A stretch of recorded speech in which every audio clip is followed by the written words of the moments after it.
Good afternoon, everybody. Just waiting for some heads to come on here so we can get started.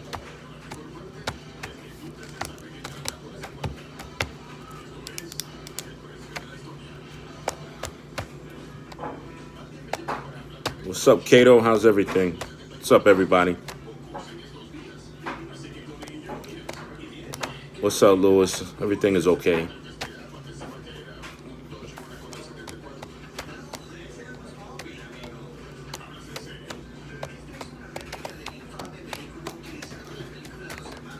Hey, Tom, how you doing? Brother DePola, how you doing?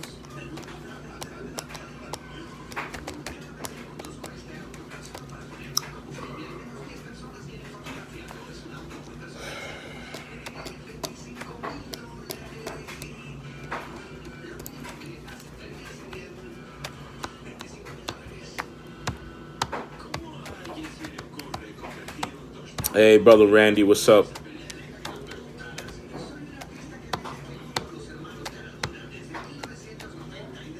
Hey, Frank, what's going on? What's going on, bro? Brother, welcome.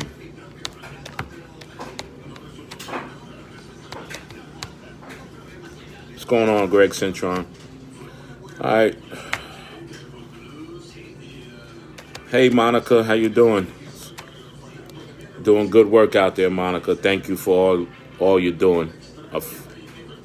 Thank you for all you're doing. Yes, Danny, I will be on the bike, more than likely. More than likely. Hey, Fred Quantum Bomb, how's retirement? Hope everything is going well for you. Peace, brother Derek Hedgeman. How you doing?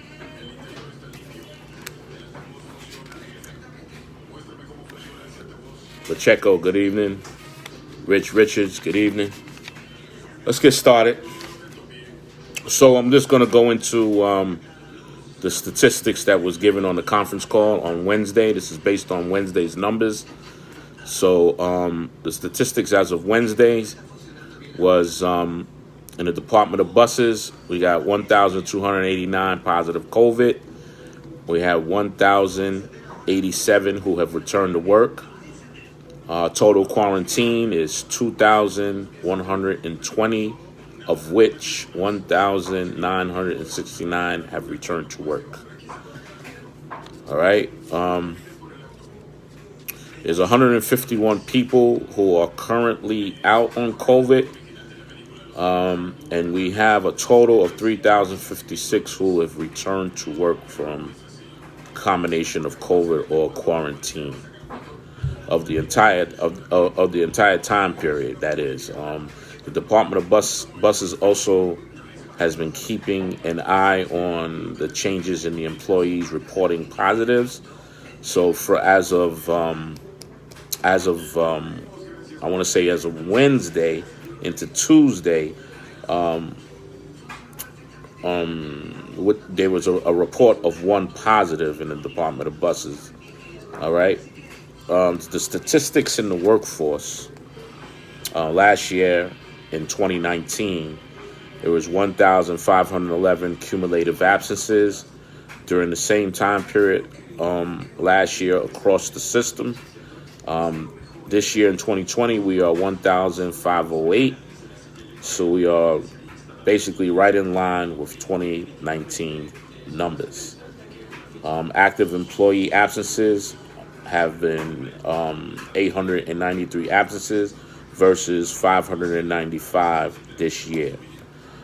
Daily call-ins, which are sick, FMLA, or any absences, such as unauthorized absence, is 344 last year, 2019, versus 251 this year.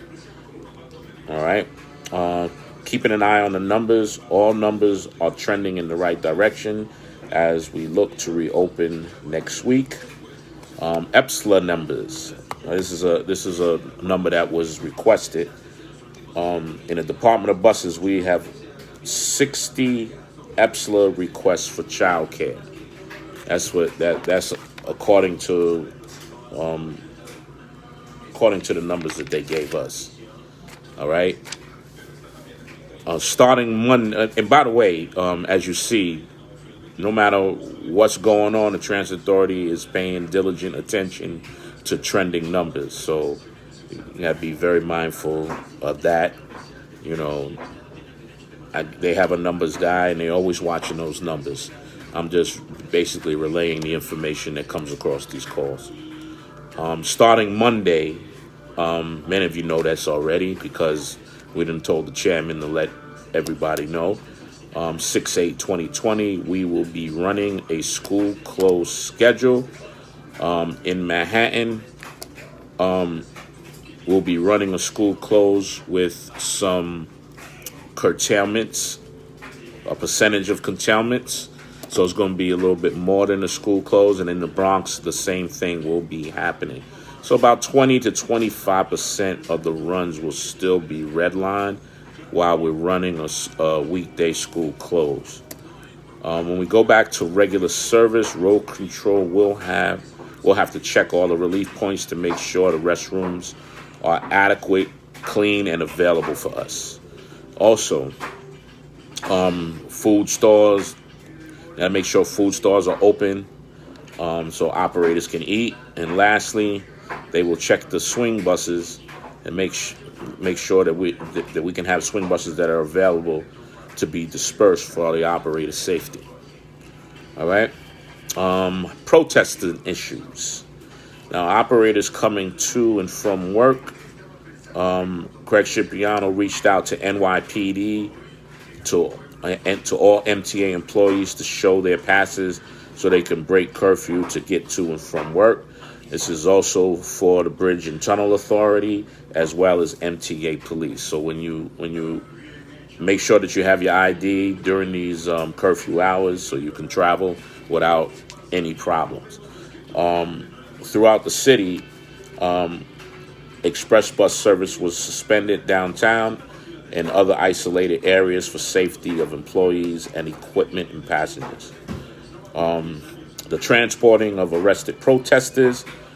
New York City Transit buses will not be utilized to transport arrested protesters, as from the Senior Vice President, Craig Scipiano.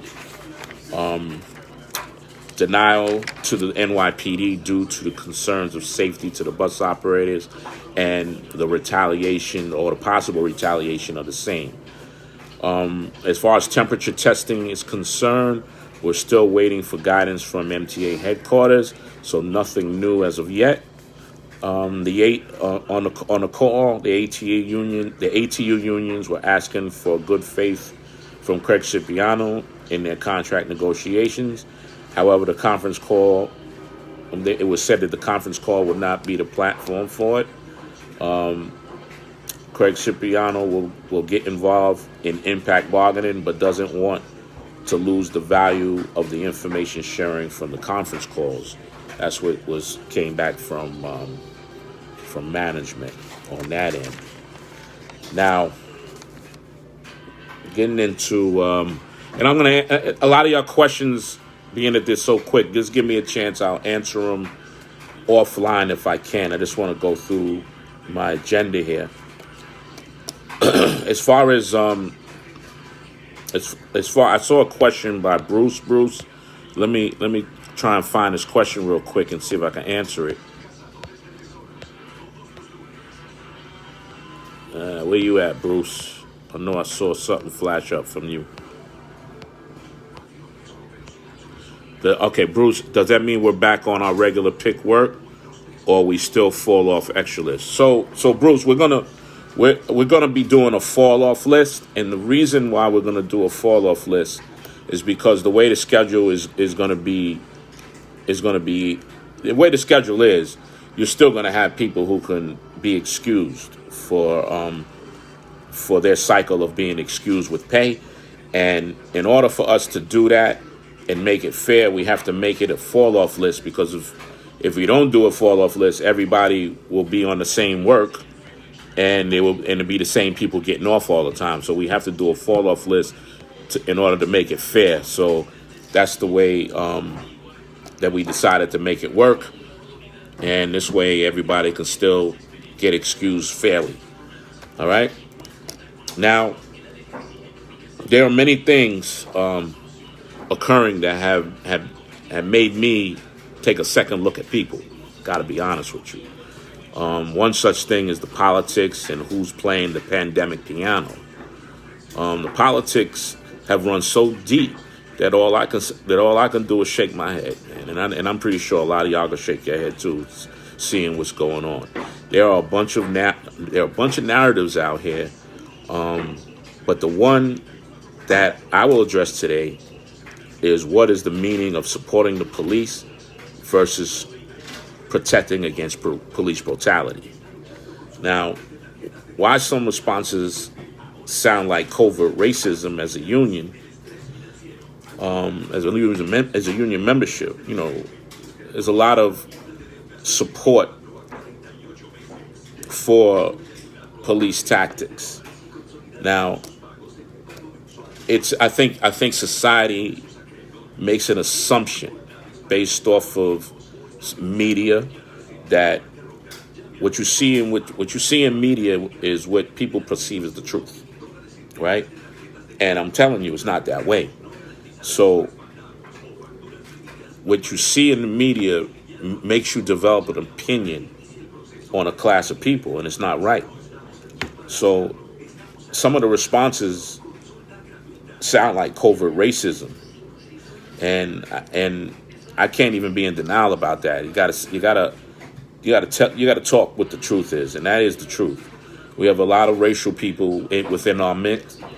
Within us, we got racist people. Let's just be fair and truth telling, right? As a union, we are responsible to make things right collectively, including racial things like that, because we're supposed to be for all. An injury to one is an injury to all, right? And our job as union, whether it's an MTA union or if it's a medical facility union or if it's a truck driving union, our job is to make sure people get equal everything under the law. And if they don't, we try to make that happen through whatever protests or changing of the laws or things that we have to do, right, to make things right. Now, last week, Friday, I posted this on this very page that all TW Local 100 members should refuse to transport arrested protesters. Now, the funny thing is, there was a lot of conversation about that. I'll just be nice and say there was a lot of conversation about that. But now that the senior vice president of the Department of Buses has essentially said the same thing, what's the conversation? Now, I know when I put it up there was a debate on the perspectives that seemed, at least to me, to be in support of police versus support against police brutality. Now, sometimes we gotta draw the line on what's being in support of the police, and is there a thin line of supporting police brutality? Do we look beyond what the police do in order to say, you know what, I want to support the police no matter what, or that maybe that the police did what they did, that whoever the perpetrator was or perceived perpetrator had to do something wrong. And I believe that's the thought process out there. So, once again, there's a debate out there, and it's police support versus support against police brutality. Now, people were made to support their position. People who are made to support their positions. However, the truth is the truth. In the thread, I responded that I have friends and family in the NYPD. So what? So what? I'm not a pussy and I don't bite my tongue.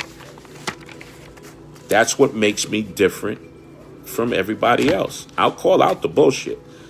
All right? Now, you apologists make me want to throw up.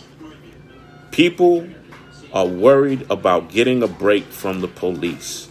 A courtesy. How about follow the law, including you courtesy seekers? And before you punks try to say I support looting, I don't. I don't support anything evil. Don't let that one go over your head. I don't support evil. All right? So now the question that's all. Now the real question is, what's all the anger about? And I'm going to tell you what the anger about. And it's simply put, years and years of crimes committed by bad cops against people of color. And people who are not of color don't seem to understand that. People who are not of color seem to say, why don't you just don't agitate the cops, or just follow exactly what we say? Well, let me tell you something. Let me tell you the difference between how I train, let's say, my sons and my daughters, as to opposed to how maybe many other people train their sons and daughters. Now, I have a stepson, and I have to tell my stepson, don't wear a hooded sweat hood. Don't be confrontational, because the cops will shoot you. So that's the world that I'm coming from. All right. If you can't understand that world, I want you to get some knowledge about it before you go on and say that we're wrong about how we feel. You know, the fact remains that it's police brutality, and I have my own. I'll share another story with you. Now, I grew up the way I grew up. All right. Now I was I don't know, a couple of years on the job. I was in my uniform, and I was in South Jamaica, Queens. So we was by a deli, and we was all in the store. We went to go get some Heinekens, and was all hanging out with my friends. So the police roll up, put us all on the wall, including me. And one of the cops came to me and whispered in my ear that I need to choose better friends.